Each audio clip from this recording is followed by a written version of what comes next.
Oi, Rafa Neto de novo. Mais um videozinho aqui. Tô na BR-101, saí de Goiânia, debaixo de muita chuva. Agora tô aqui, tá só uma peneirinha aqui.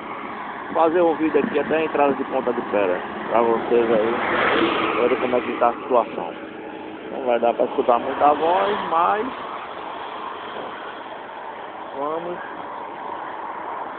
tentar fazer um vídeo aqui do caminho, né? Tá chovendo bastante. Botar a luva aqui, que pra tirar e desligar tem que pôr e tirar a luva.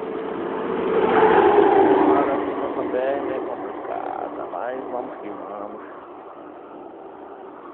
Vamos que vamos.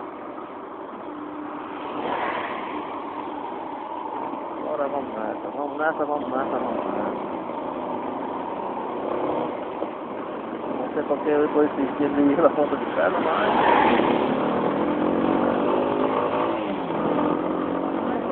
a família está na praia, logo no dia que eu escolhi para ir, né?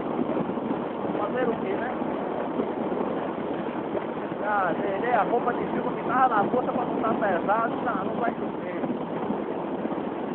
Vai no meio do ano, pega uma chuva tremenda agora, mas faz parte, né? Faz parte do negócio. Dia a dia.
Ligar o celular que tá difícil.